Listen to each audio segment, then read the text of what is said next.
ओम शांति। आज के बाबार 23/10/2020 मुरली। आज के बाबा मुरलीते विशेष बोलेছেন যে যারা দেবতা হবে সেই বাচ্চাদের কি লক্ষণ হওয়া উচিত। তো বাবা বলছেন যারা দেবী দেবতা কুলের আত্মা হবে, যারা দেবতা হতে যাচ্ছে, তারা কখনো কোনো ব্যাপারে রুষ্ট হবে না, কারো থেকে অসন্তুষ্ট হবে না, তারা মুখ থেকে পাথরের মতন কথা বের করবে না, তারা কাউকে দুঃখ দেবে না, তাদের মুখ থেকে সব সময় পুষ্প বর্ষণ হবে, মিষ্টি শব্দের পুষ্প বর্ষণ হবে, তারা এখানেই সর্বগুণ সম্পন্ন হবে। তো বাবা বলছেন যদি তুমি এমন কর্ম করছো যে যাতে তোমাকে ধর্মরাজের শাস্তি খেতে হয়, তাহলে তোমার পদ কমে যাবে। তারপরে বাবা বলছেন যে মানুষই দেবী গুণ ধারণ করে দেবতা হয়, আর মানুষই আসুরি গুণ ধারণ করে সে অসুরের মতন হয়ে যায়। তো মানুষ তো সবাই আছে, শুধু দেবী গুণ আর আসুরি গুণেরই ব্যাপার আছে। দেবী গুণ ধারণ যে করে সেই হচ্ছে দেবতা। তারপরে আজকে বাবা বলছেন যে অনেক বাচ্চারা বাবাকে বলে বাবা আমি তোমাকে এত দিচ্ছি। তো বাবা বলছে যে আমার তো কোনো প্রয়োজন নেই যে তোমার ধন নিয়ে আমি কোনো মহলমারি বানাবো বা কোনো আরও কিছু অন্য কাজ করব। আমি তোমার ধনকে তোমার সেবাতেই লাগাচ্ছি। মানে তুমি যখন আমাকে দিচ্ছ তো সেটা আমি অনেক গুণ বাড়িয়ে তোমাকেই জন্ম জন্মান্তরের জন্যে মালামাল করে দিচ্ছি। তো এটা বলো যে আমি বাবা থেকে নিচ্ছি। বাবা তো সাগর, বাবা কখনো কারো থেকে কিছু নিতে পারে না। তারপরে আজকে বাবা বললেন যে কখনো তোমরা আমার থেকে আশীর্বাদ চাইবে না। কেন? বাবা এমনি আশীর্বাদ দেয় না। বাবা বলছেন আগে তুমি শ্রেষ্ঠ কর্ম করো, পুরুষার্থ করো। যদি মানুষ ভক্তি মার্গেও কোনো গুরু গোসাইদের কাছে আশীর্বাদ চায় বা দেবী দেবতাদের কাছে আশীর্বাদ চায় তো আশীর্বাদ পায় না। কারণ যদি নিজের কর্ম শ্রেষ্ঠ না থাকে তাহলে কারো আশীর্বাদে কারো কল্যাণ হবে না। তাই বাবা বলছেন যে আমিও কারো উপরে কোনো আশীর্বাদ করি না, আমি তোমাকে শ্রেষ্ঠ ভাগ্য বানানোর বিধি বলে দিই। অর্থাৎ সেই বিধি অনুসার তোমরা চলো, সেই বিধি অনুসার তোমরা শ্রেষ্ঠ কর্ম করো, তো শ্রেষ্ঠ ভাগ্যের প্রালব্ধ অটোমেটিক তোমার কাছে আসবে। তারপরে বাবা বলছেন যে সাধু সন্ন্যাসীরা তো কারো কল্যাণ করতে পারে না। কেন? তাদের নিজেরই কল্যাণ হয় না, তো তারা অন্যের কল্যাণ কি করে করবে? তারা তো নিজেই জানে না যে মুক্তির পথ কী, বা তারা বলে দেয় যে আমরা মোক্ষ প্রাপ্তি করব, কিন্তু বাবা বলছে মোক্ষ তো কেউ পায় না, এবং সকলকে মুক্তি এবং জীবন মুক্তি তো একমাত্র বাবাই দেন। তারপরে বাবা আজকে বললেন যে গঙ্গায় গিয়ে চান করা এবং এটা ভাবা যে গঙ্গা জলে চান করলে আমার পাপ খণ্ডন হয়ে যাবে, এটাও ভক্তি মার্গের পুরো অন্ধবিশ্বাস।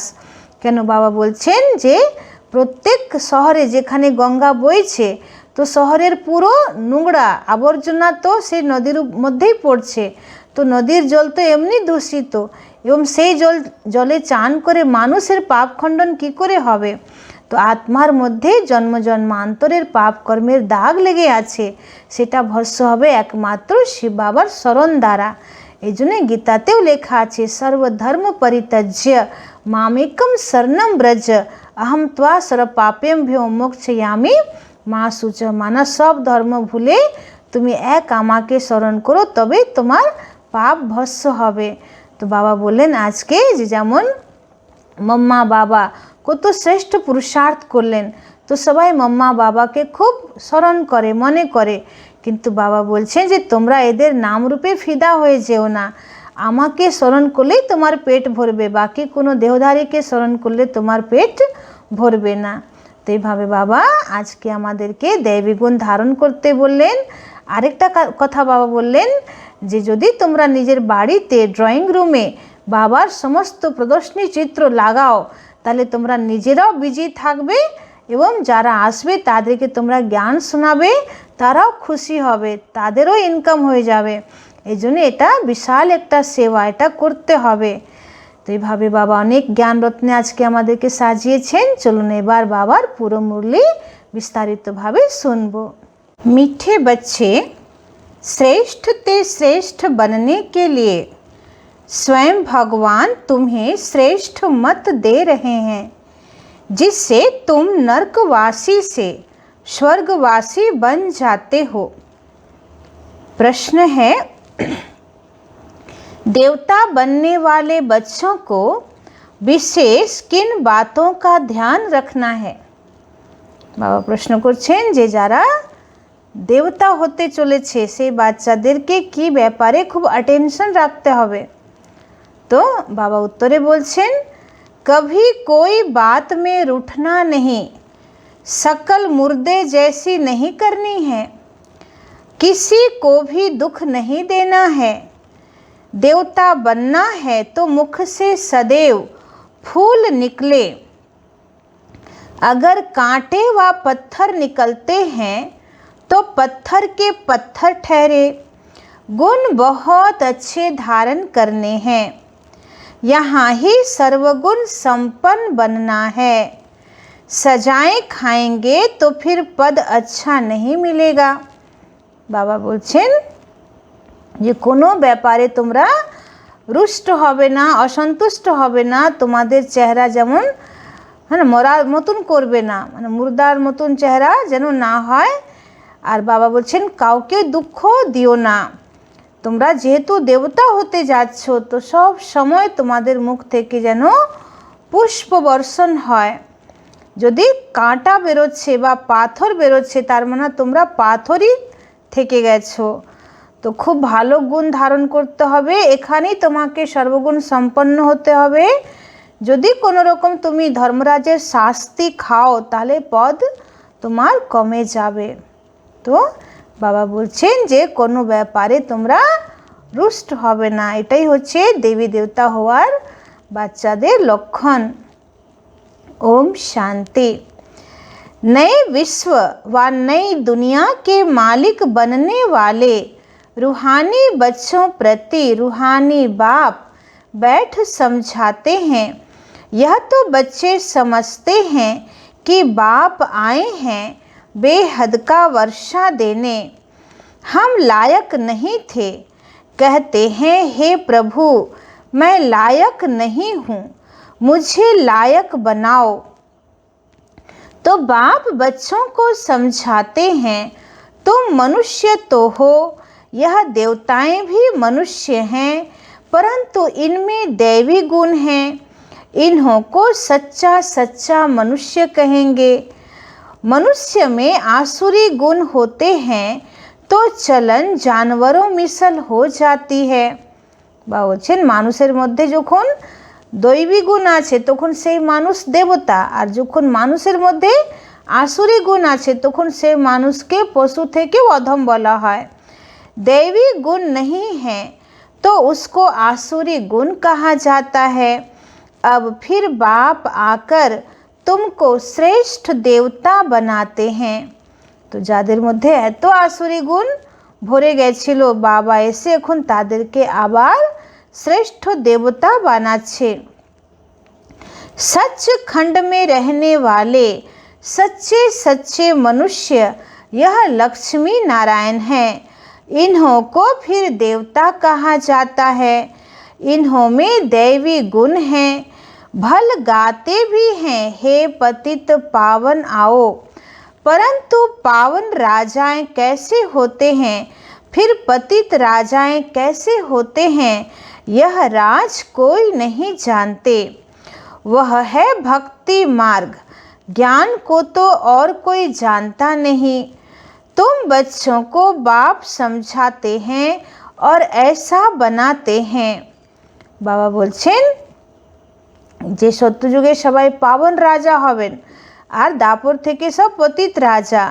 তো পাবন রাজা কারা আর পতিত রাজা কখন হচ্ছে, তো এই রাজ কেউ জানে না। তো বাবাকে ডাকাই হয় হে পতিত পাবন এসো। তো বাবা পতিত आत्माকে এখন पावन বানাচ্ছেন।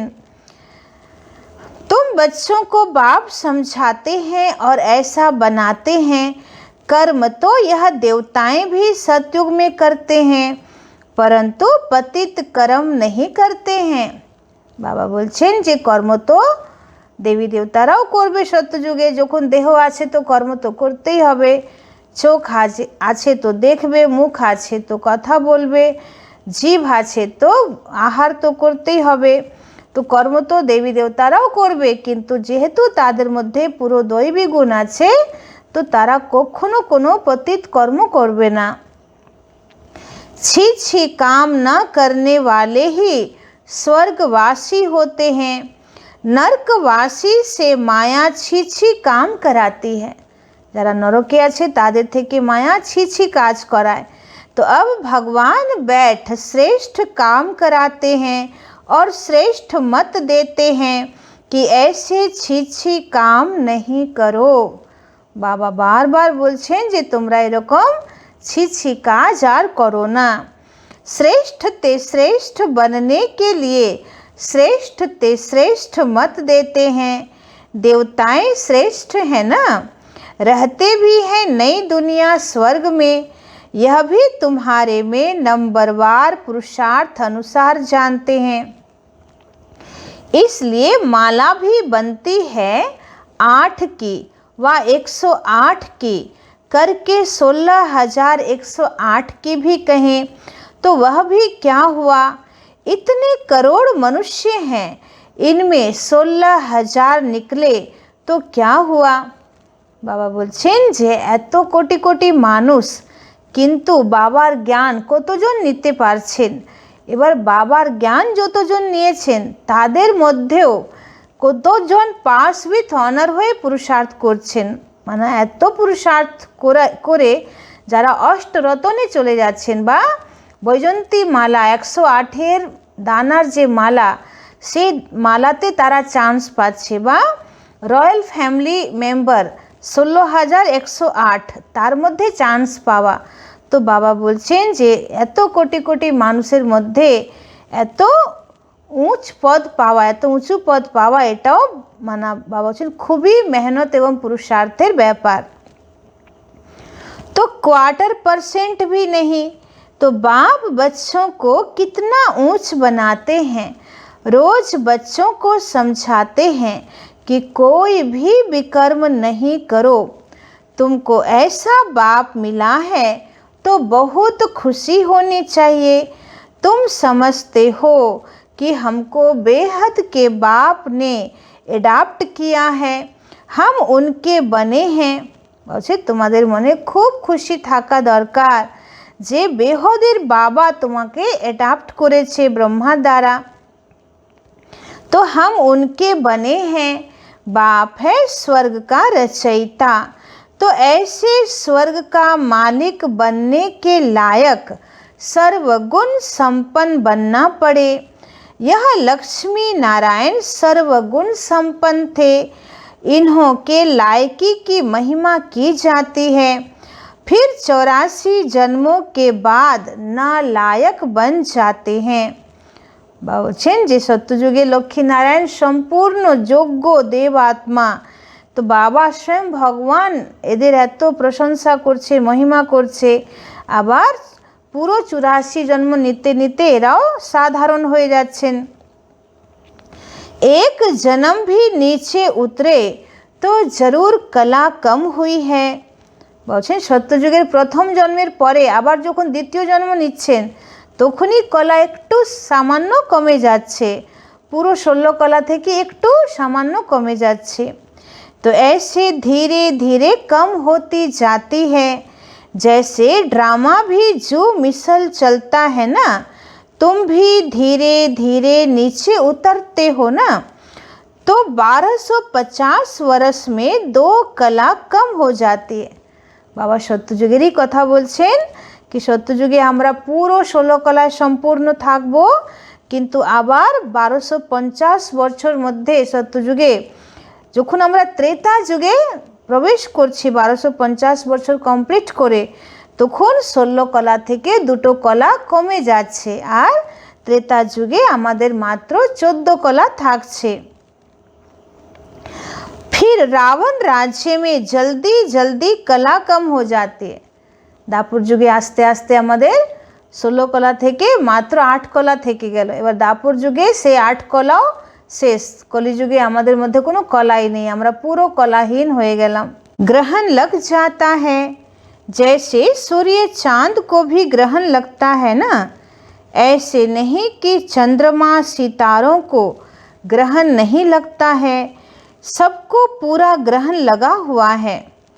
बाबा বলছেন যেমন সূর্যের গ্রহণ লাগে, চাঁদে গ্রহণ লাগে এবং বিভিন্ন যে তারা যারা স্টার গ্রহ নক্ষত্র তাদের উপরেও গ্রহণ লাগে, তো সেরকম তোমাদের আত্মার উপরেও গ্রহণ লাগে। দাপর যুগ থেকে মায়ার গ্রহণ লেগে গেছে আমাদের আত্মার উপরে। तो अब बाप कहते बच्चे याद से ही ग्रहण उतरेगा, कोई भी पाप नहीं करो। पहला नंबर पाप है देह अभिमान में आना, यह कड़ा पाप है। बच्चों को इस एक जन्म के लिए ही शिक्षा मिलती है, क्योंकि अभी दुनिया को चेंज होना है, फिर ऐसी शिक्षा कभी मिलती नहीं। बैरिस्ट्री आदि की शिक्षा तो तुम जन्म जन्मांतर लेते आए हो, स्कूल आदि तो सदा है ही, यह ज्ञान एक ही बार मिला बस। বলছেন লৌকিক পড়াশোনা তো তুমি জন্ম জন্মান্তর করে এসেছো, কিন্তু এইরকম জ্ঞান এত উঁচু আধ্যাত্মিক জ্ঞান বাবা বলছে এটা সঙ্গম যুগেই পাবে। এবং জ্ঞান সাগর বাবা যখন এসে তোমাকে এই জ্ঞান দিচ্ছেন, तो वह अपना और अपनी रचना के आदि मध्य अंत की सारी नॉलेज देते हैं। बाप कितना सहज समझाते हैं, तुम आत्माएं पाठधारी हो, आत्माएं अपने घर से आकर यहाँ पाठ बजाती है, उनको मुक्ति धाम कहा जाता है। स्वर्ग है जीवन मुक्ति, यहाँ तो है जीवन बंध। तो यह अक्षर भी यथार्थ रीति याद करने हैं। बाबा বলছেন সত্যযুগ হচ্ছে জীবন মুক্তি, আর এখানে হচ্ছে জীবন বন্ধ, মানে বিভিন্ন রকম বন্ধন আছে। জীবন থাকতে অনেক রকম বন্ধন, তো আত্মা বন্ধনে ফেসে আছে। तो यह अक्षर भी यथार्थ रीति याद करने हैं। मोक्ष कभी होता नहीं, मनुष्य कहते हैं मोक्ष मिल जाए, अर्थात आवागमन से निकल जाएं, परंतु पाठ से तो निकल नहीं सकते। बाबा বলছেন যে মানুষ ভাবে যে আমরা সদাকালের জন্য সৃষ্টিতে এই যে আবাগমনের চক্র মানে জন্ম মৃত্যুর চক্র, এর থেকে আমরা সদাকালের জন্য মুক্তি পেয়ে যাই আর আসবই না এই ধরাধামে। তো বাবা বলছেন যে এটা হয় না, সদাকালের জন্য মোক্ষ क्यों पावे ना, परंतु पाठ से तो निकल नहीं सकते। यह अनादि बना बनाया खेल है। वर्ल्ड की हिस्ट्री ज्योग्राफी हो बहु रिपीट होती है। सतयुग में वही देवता आएंगे, फिर पीछे इस्लामी बौद्धि आदि सब आएंगे। बाबा বলছেন যে সত্যযুগে প্রথমে देवी देवताराई आसबे, परे दापर जुगे इस्लामी बौद्धिरा आसबे, तो यह ह्यूमन झाड़ बन जाएगा। इनका बीज ऊपर में है, बाप है मनुष्य सृष्टि का बीज रूप। बाबा বলছেন যে আমি হচ্ছি মানুষ সৃষ্টির बीज रूप। मनुष्य सृष्टि तो है ही, परंतु सतयुग में बहुत छोटी होती है, फिर धीरे धीरे बहुत वृद्धि होती जाती है। अच्छा फिर छोटी कैसे होगी? बाबा বলছেন যে সত্যযুগে ভারতবর্ষের পপুলেশন মানে সারা বিশ্বের পপুলেশন জনসংখ্যা খুবই কম থাকবে, 9 লক্ষ দেবী দেবতাদের থেকে স্টার্ট হবে, কিন্তু ধীরে ধীরে এখন কত বেড়ে গেছে, কোটি কোটি মানুষ হয়ে গেছে। তো আবার এত কম মানুষ সত্যযুগে আসবে হবে, তো কি করে হবে? নিশ্চয়ই কলিযুগ দুনিয়ার বিনাশ হবে, তবেই জনসংখ্যা কমে যাবে। तो बाप आकर पतित से पावन बनाते हैं, कितने थोड़े पावन बनते हैं, कोटों में कोई निकलते हैं। आधा कल्प बहुत थोड़े होते हैं, आधा कल्प में कितनी वृद्धि होती है। तो सबसे जास्ती संप्रदाय उन देवताओं की होनी चाहिए, क्योंकि पहले पहले यह आते हैं, परंतु और धर्मों में चले जाते हैं, क्योंकि बाप को ही भूल गए हैं। তো বাবা বলছেন যে সত্যযুগে দেবী দেবতারা সবার আগে এসেছেন, তো এই হিসাবে তো সবথেকে বেশি জনসংখ্যা দেবী দেবতাদের হওয়া উচিত, অর্থাৎ ভারতীয়দের হওয়া উচিত, আদি সনাতন দেবী দেবতা ধর্মের আত্মাদের হওয়া উচিত। কিন্তু কেন এত সংখ্যা নেই? কারণ যে ভারতবাসীরা অন্য অন্য ধর্মে কনভার্ট হয়ে গেছে। और बाप को ही भूल गए हैं, यह है एकज भूल का खेल। তো বাবা বলছে সব থেকে বড় একটাই এটা ভুল হয়েছে যে ভারতবাসীরা নিজের আসল পিতাকেই ভুলে গেছে, শিব বাবাকেই ভুলে গেছে, আর গীতার ভগবান কৃষ্ণকে বলে দিয়েছে। এটাই একমাত্র ভুলের জন্যে আজকে ভারতবর্ষের এই অবস্থা হয়েছে। तो भूलने से कंगाल हो जाते हैं, भूलते भूलते एकदम भूल जाते हैं। तो भक्ति भी पहले एक की करते हैं, क्योंकि सर्व की सद्गति करने वाला एक है, और फिर दूसरे किसी की भक्ति क्यों करनी चाहिए। বাবা বলছেন যখন সকলের সদ্গতি দাতা আমি এক, তাহলে তুমি অন্য কারো ভক্তি কেন করছো? সেই ভক্তি করে তো তুমি কোনো ফল পাবে না। तो इन लक्ष्मी नारायण को भी बनाने वाला तो शिव है ना। যেমন একজন ভালো ডাক্তার আপনি পেয়ে গেছেন, তার ওষুধেরও আপনার অসুখ ঠিক হয়ে গেছে, তাহলে আবার নতুন করে রোজ ডাক্তার তো নিশ্চয়ই পাল্টাতে যাবেন না। তো কৃষ্ণ বানানে वाला कैसा होगा। বলছেন এই লক্ষ্মী নারায়ণকে যে তৈরি করেছে সে হচ্ছে শিব বাবা, তো নারায়ণেরই ছোট স্বরূপ হচ্ছে কৃষ্ণ। তো কৃষ্ণ যদি এত সুন্দর, তো তাকে যে তৈরি করলো, তার যে রচয়িতা, সে কত সুন্দর হবে।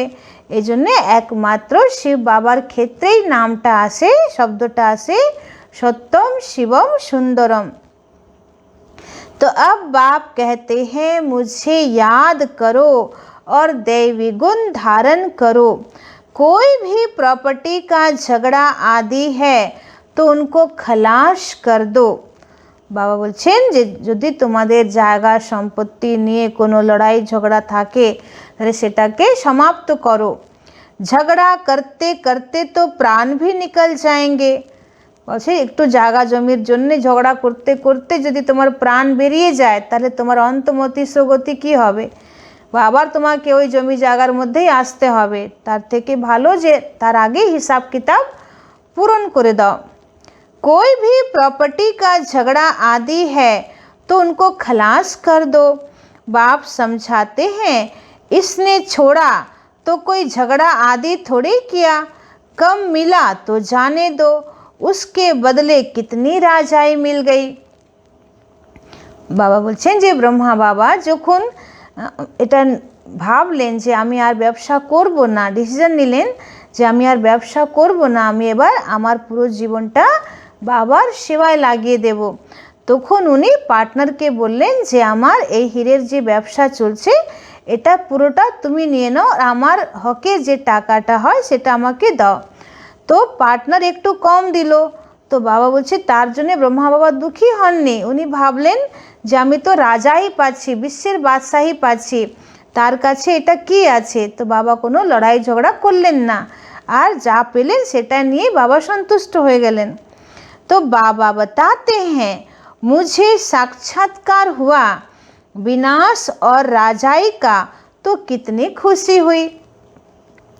ব্রহ্মা বাবা যখন সাক্ষাৎকার করলেন যে কলিযুগ দুনিয়ার বিনাশ কেমন হবে আর সত্যযুগের রাজ্য স্থাপন কি করে হবে এবং সেখানে আমি বিশ্ব মহারাজন শ্রী নারায়ণ হব, তো এত খুশি উঠে গেল, এত মনে খুশি ভরে গেল যে আর তার কাছে এই দুনিয়ার ধন সম্পদ কিছুই মনে হলো না, একদম তুচ্ছ মনে হলো। तो हमको विश्व की बादशाही मिलनी है, तो यह सब क्या है, ऐसे थोड़े कि कोई भूख मरेंगे। तो बाबा जानतें যে এরকম তো কোনো ব্যাপার নেই যে না খেয়ে থাকতে হবে। बिगर पैसे वाले भी पेट तो भरते हैं ना। বাবা কত সুন্দর কথা বলছে যে যারা একদমই গরিব দিন দুঃখী তাদেরও কিন্তু পেট ভরে যায় সারাদিন, তারাও এমন না যে না খেয়ে থাকে, তারাও যে কোনোভাবে পেট ভরে নেয়। তো আমরা তো বাবার বাচ্চা। মাম্মা নে কুছ লায়া ক্যা। বাবা বলছেন যে মাম্মা তো একদম খালি হাত বাবার যোগে এসেছিল, কিন্তু এত উঁচু পুরুষার্থ মাম্মা করেছেন যে আজ মাম্মা সঙ্গম যুগে জ্ঞানেশ্বরীর মা জগদম্বা আর সত্য যুগে রাজেশ্বরী মা লক্ষ্মী হলেন। तो सबाई मम्मा के कत स्मरण करे। तो कितना मम्मा को याद करते हैं। बाप कहते हैं याद करते हो, यह तो ठीक है, परंतु अभी मम्मा के नाम रूप को याद नहीं करना है। बाबा बोलছেন যে তোমরা মাম্মাকে স্মরণ করছো খুব ভালো, কিন্তু এমন যেন না হয় যে মাম্মার নাম রূপেই তোমরা ফেসে যাও। हमको भी उन जैसी धारणा करनी है, एमन हो जे तुमरा लक्ष्य राखो जे मम्मार मतन होते हवे। हम भी मम्मा जैसे अच्छा बनकर गद्दी लायक बने। सिर्फ मम्मा की महिमा करने से थोड़े ही हो जाएंगे। वैसे शुद्ध मम्मार महिमा करले तो मम्मार मतन हो ही जाबो ना।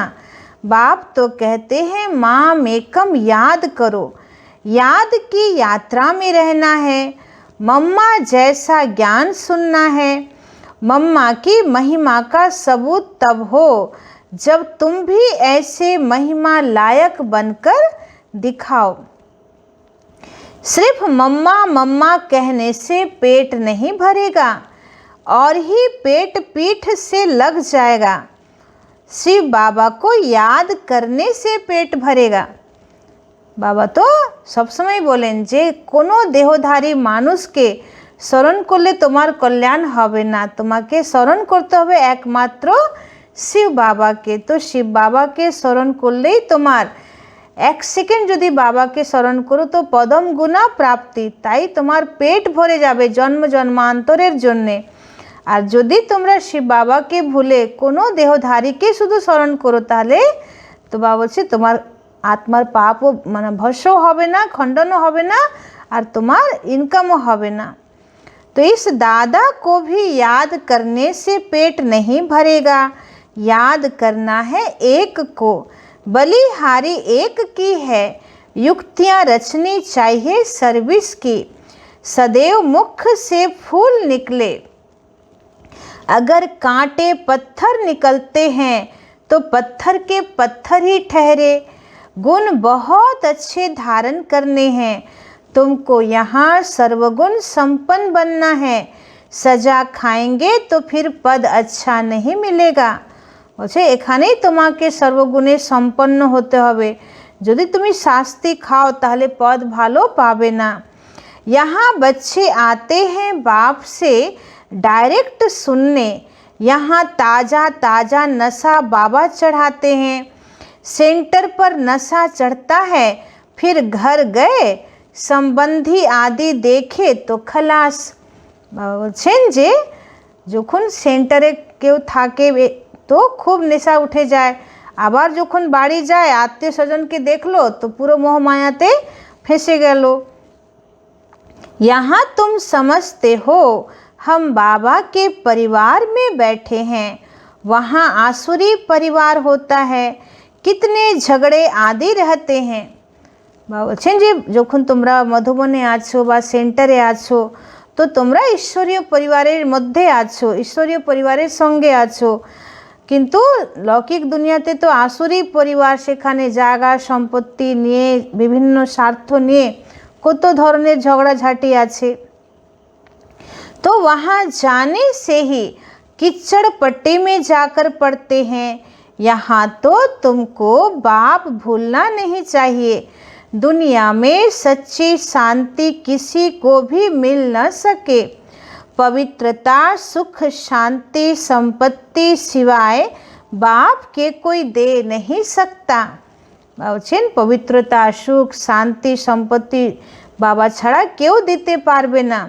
ऐसे नहीं कि बाप आशीर्वाद करते हैं आयुष्मान भव पुत्रवान भव, नहीं, आशीर्वाद से कुछ भी नहीं मिलता।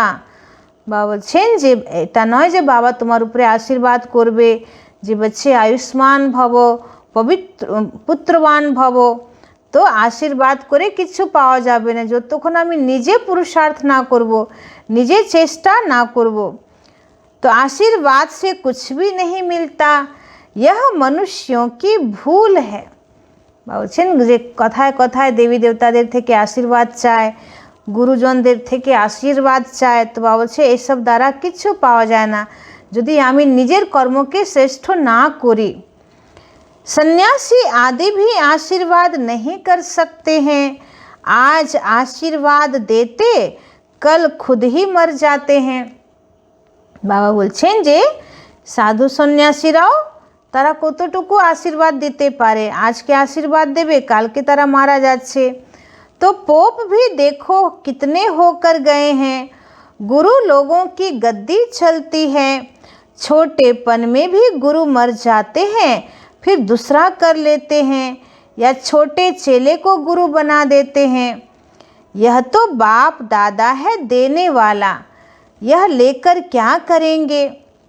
বাবা বলছেন যে বাবার ঘরে কোনো গুরুইজম নেই, বেটা না যে বাবা দেহ রাখলো তো তা ওনার ছেলে আবার সেখানে গুরু সেজে বসে থাকবে, তো বলছে এখানে কোনো গুরুইজম নয়, এখানে তো বাপ দাদা। তো বাবা হচ্ছেন দাতা, যিনি সবসময় দিচ্ছেন, বাবা কখনো কারো থেকে কিছু নেন না। तो यह लेकर क्या करेंगे, बाप तो निराकार है ना, लेंगे साकार। तो यह भी समझने की बात है। ऐसा कभी नहीं कहना चाहिए कि हम शिव बाबा को देते हैं। नहीं, हमने शिव बाबा से पदम लिया, दिया नहीं। বলছে কখনো তোমরা এটা ভাববা না যে আমরা শিব বাবাকে দিচ্ছি। বাবা তো সাগর, সাগরকে কেউ বলবে যে আমি তোমাকে এক বালতি জল দিলাম বা আমি তোমাকে এক ট্যাঙ্ক জল দিলাম। তো বাবা বলছে যে বাবাকে তোমরা দিচ্ছ না, বাবা থেকে তার রিটার্নে পদমাপদম নিচ্ছ। তো এটা বলো যে আমি বাবা থেকে নিলাম, আমি বাবাকে দিলাম না। যেমন আপনি যদি ব্যাংকে 1000 টাকা রাখেন আর আপনি যদি 10 বছর পরে আপনি সেই 1000 টাকা 10,000 টাকা পেলেন, 1000 টাকা রেখে 10,000 টাকা পেলেন, তো আপনি কি বলবেন যে ব্যাংক আমাকে 10,000 দিল, আপনি তো মাত্র 1,000 দিয়েছিলেন। তো ঠিক সেরকম বাবা তো আমাদেরকে একের পদম গুণা করে দেয়। तो बाबा तो तुमको अनगिनत देते हैं, शिव बाबा तो दाता है, तुम उनको देंगे कैसे। मैंने दिया यह समझने से फिर देह अभिमान आ जाता है। हम शिव बाबा से ले रहे हैं, बाबा के पास इतने ढेर बच्चे आते हैं, आकर रहते हैं, तो प्रबंध चाहिए ना। गोया तुम देते हो अपने लिए, उनको अपना थोड़े ही कुछ करना है। বলছেন তোমার টাকা পয়সা নিয়ে বাবা তো কোনো মহল মাড়ি বানাবে না বা বাবা নিজের জন্য ব্যাংক ব্যালেন্স রাখবে না। তো তোমার দেওয়াটা তোমাকেই হাজার হাজার গুণ বেশি করে বাবা রিটার্ন দিচ্ছে। राजधानी भी तुमको देते हैं, इसलिए करते भी तुम हो, तुमको अपने से भी ऊंच बनाता हूँ, ऐसे बाप को तुम भूल जाते हो। বাবা বলছেন আমি তোমাকে আমার থেকেও উঁচু বানাচ্ছি, তাও তুমি এরকম বাবাকে ভুলে যাচ্ছ। आधा कल्प पूज्य आधा कल्प पुजारी, पूज्य बनने से तुम सुख धाम के मालिक बनते हो, फिर पुजारी बनने से दुख धाम के मालिक बन जाते हो। तो यह भी किसी को पता नहीं कि बाप कब आकर स्वर्ग की स्थापना करते हैं। तो इन बातों को तुम संगम युगी ब्राह्मण ही जानते हो। बाबा इतना अच्छी रीति समझाते हैं फिर भी बुद्धि में नहीं बैठता। আচ্ছা আমি এত ভালো করে তোমাদেরকে বোঝাচ্ছি তাও তোমাদের বুদ্ধিতে বসছে না।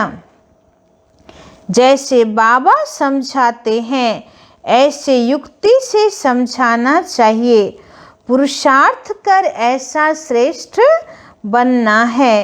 तो बाप बच्चों को समझाते हैं बच्चों में बहुत अच्छे दैवी गुण होने चाहिए, कोई बात में रूठना नहीं, सकल मुर्दे जैसी नहीं करनी है। बाप कहते हैं ऐसे कोई काम अभी नहीं करो। चंडी देवी का भी मेला लगता है। चंडिका उनको कहते हैं जो बाप की मत पर नहीं चलते, जो दुख देती हैं। तो ऐसी चंडिकाओं का भी मेला लगता है। मनुष्य अज्ञानी है ना, अर्थ थोड़े समझते हैं। कोई में ताकत नहीं, वह तो जैसे खोखले हैं। तुम बाबा को अच्छी रीति याद करते हो तो बाप द्वारा तुम्हें ताकत मिलती है, परंतु यहाँ रहते भी बहुतों की बुद्धि बाहर में भटकती रहती है। বলছেন বাবার কাছে থেকে অনেকের বুদ্ধি বাইরে ঘুরে বেড়ায়। इसलिए बाबा कहते हैं यहाँ चित्रों के सामने बैठ जाओ तो तुम्हारी बुद्धि इसमें बिजी रहेगी। বলছেন যে বিভিন্ন রকম বাবার যে চিত্র প্রদর্শনী আছে তার সামনে তুমি বসে যাও আর দেখো যে কিভাবে আমরা 84 জন্মের সিঁড়ি পার করলাম, কিভাবে মনুষ্য সৃষ্টিরূপী বৃক্ষ কত ধর্মরূপী শাখা পর শাখায় ছড়িয়ে আছে, তারপরে সৃষ্টি কালচক্র কিভাবে 5000 বছর পর পর ঘুরছে। তো এইসব নিয়ে ভালো করে মনন চিন্তন করো, তাহলে তোমার খুব खुशी बढ़े और तुम्हार मन बुद्धि बिजी थाकबे। तो गोले पर सीढ़ी पर तुमको समझाओ तो बोलो सतयुग में बहुत थोड़े मनुष्य होते हैं, अभी तो ढेर मनुष्य हैं। बाप कहते मैं ब्रह्मा के द्वारा नई दुनिया की स्थापना कराता हूँ, पुरानी दुनिया का विनाश कराता हूँ। तो ऐसे ऐसे बैठ प्रैक्टिस करनी चाहिए। अपना मुख आपे ही खोल सकते हैं। अंदर में जो चलता है वह बाहर में भी निकलना चाहिए। বলছে ভিতরে যদি তোমার জ্ঞানের মনন চিন্তন চলে তাহলে সেটা বাইরে প্রকট হওয়া উচিত। গঙ্গে তো नहीं हो না, বলছে তোমরা কখনো বোবা তো নয় যে তোমরা কাউকে জ্ঞান শোনাতেই পারবে না। घर में रड़ियाँ मारने के लिए मुख खुलता है और ज्ञान सुनाने के लिए नहीं खुलता। बाबा बोलছেন যে ঘর সংসারে নানা রকম গল্প করার জন্য তোমার মুখ খোলে আর বাবার জ্ঞান শোনাতে তোমার মুখ খোলে না।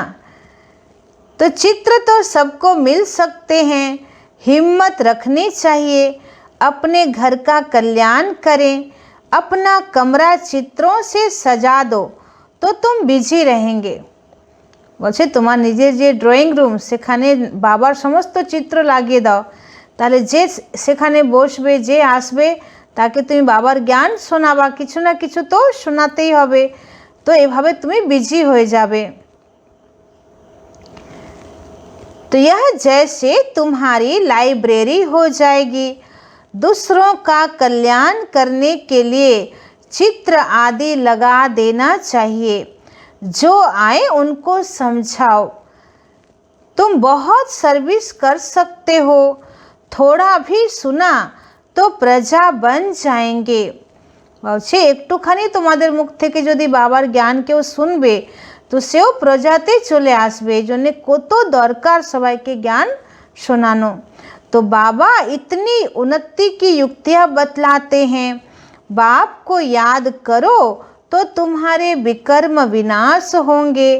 बाकी गंगा में जाकर एकदम डूब जाओ तो भी विकर्म विनाश नहीं होंगे। বলছে যদি সারাদিন গঙ্গাতে যদি ডুবেও থাকো বা 7 দিন পর্যন্ত ডুবে থাকো তাও তোমার পাপ খণ্ডন হবে না, বিকর্ম বিনাশ হবে না, কিন্তু একমাত্র বাবাকে याद করেই তোমার বিকর্ম বিনাশ হবে। तो यह सब है अंधश्रद्धा। বলছে গঙ্গায় চান করা এগুলো হচ্ছে পুরো অন্ধবিশ্বাস, এখানে কোনো জ্ঞানের লজিক নেই। हरिद्वार में तो सारे शहर का गंध आकर गंगा में पड़ता है। বলছে মানুষ খুব পুণ্য অনুভব করে যদি হরিদ্বারে গিয়ে যে হর কি পৌড়ি বলে একটা জায়গা আছে না, ওখানে যদি চান করতে পারে তো খুব ভাবে আমার খুব পুণ্য হলো, পাপ খণ্ডন হলো। বা কেউ গয়াতে গিয়ে চান করে। তো বাবা বলছে যে এইসব শহরের যে গঙ্গা নদী আছে তো পুরো শহরের নোংরা এখানে পড়ছে, তো সে গঙ্গা কী করে পতিত পাবনী হলো? আরও তো নোংরা তোমাদের গায়ে বসে যাবে। तो सागर में कितना गंद पड़ता है, नदियों में भी किचड़ा पड़ता रहता है, उससे फिर पावन कैसे बन सकते हैं? तो सब नदीर जल এখন কত দূষিত হয়ে গেছে, তো তার থেকে তো নিজের বাড়ির জল ঠিক আছে। तो माया ने तुमको बिल्कुल बेसमझ बना दिया है। तो बाप बच्चों को ही कहते हैं कि मुझे याद करो, तुम्हारी आत्मा बुलाती है ना, हे पतित पावन आओ। वह तुम्हारे शरीर का लौकिक बाप तो है, पतित पावन एक ही बाप है। तो अभी हम उस पावन बनाने वाले बाप को याद करते हैं। जीवन मुक्ति दाता एक ही है, दूसरा न कोई। इतनी सहज बात का अर्थ भी कोई समझते नहीं हैं। अच्छा, मीठे मीठे सिखिला दे बच्चों प्रति माता पिता बाप दादा का याद प्यार और गुड मॉर्निंग। रूहानी बाप की रूहानी बच्चों को नमस्ते। हम रूहानी बच्चों की रूहानी बाप दादा को पदम गुना नमस्ते नमस्ते नमस्ते। सदा रहेंगे हंसते, बनेंगे फरिश्ते, चलेंगे परम धाम के सीधे रास्ते। शुक्रिया बाबा शुक्रिया। এবার ধারণার মুখ্য সার। 1 নম্বর পয়েंट, मुख से ज्ञान रतन निकालने की प्रैक्टिस करनी है। कभी मुख से कांटे व पत्थर नहीं निकालने हैं। अपना और घर का कल्याण करने के लिए घर में चित्र सजा देने हैं। বলছে নিজে বা বাড়ির সমস্ত আত্মীয় স্বজনদের উদ্ধার করার জন্য নিজের বাড়ির ড্রয়িং রুমে বাবার চিত্র প্রদর্শনী লাগিয়ে দাও। उस पर विचार सागर मंथन कर दूसरों को समझाना है। তার উপরে विचार सागर मंथन করে সবাইকে বোঝাও। बिजी रहना है। 2 नंबर पॉइंट, बाप से आशीर्वाद मांगने के बजाय उनकी श्रेष्ठ मत पर चलना है। বলছেন বাবা থেকে আশীর্বাদ চাওয়ার থেকে বাবার শ্রীমতে চলা বেশি ভালো। बलिहारी शिव बाबा की है, इसलिए उन्हें ही याद करना है। यह अभिमान न आए कि हमने बाबा को इतना दिया। বলছেন যে কখনো এটা অহংকার মনের মধ্যে আনা উচিত না যে আমরা বাবাকে এত দিলাম। আজকের বরদান, विश्व कल्याणकारी की ऊंची स्टेज पर स्थित रह विनाश लीला को देखने वाले साक्षी दृष्टा भव। विश्व कल्याणकारी की ऊंची स्टेज पर स्थित रह विनाश लीला को देखने वाले साक्षी दृष्टा भव। अंतिम विनाश लीला को देखने के लिए विश्व कल्याणकारी की ऊंची स्टेज चाहिए। বলছেন অন্তিম বিনাশ লীলাকে দেখার জন্যে বিশ্ব কল্যাণকারীর উঁচু স্টেজ দরকার। तो जिस स्टेज पर स्थित होने से देह के सर्व आकर्षण अर्थार्थ संबंध पदार्थ संस्कार प्रकृति के हलचल की आकर्षण समाप्त हो जाती है।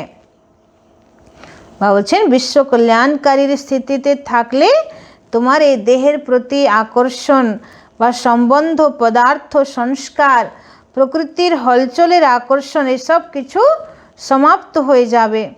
तो जब ऐसी स्टेज हो तब साक्षी दृष्टा बन ऊपर की स्टेज पर स्थित हो शांति की शक्ति की किरणें सर्व आत्माओं के प्रति दे सकेंगे। तो যখন আমরা এরকম বিশ্ব কল্যাণকারী স্থিতিতে থাকব তবেই আমরা সাক্ষী দৃষ্টা হয়ে উপরের স্টেজে উঠে সারা বিশ্বকে আমরা শান্তির কিরণ शक्तिर किरण आमरा दीते पारबो। स्लोगन है, ईश्वरीय शक्तियों से बलवान बनो तो माया का फोर्स समाप्त हो जाएगा। बोलছেন ईश्वरीय शक्ति द्वारा बलवान हो ताहले मायार फोर्स समाप्त हो जाबे। ओम शांति।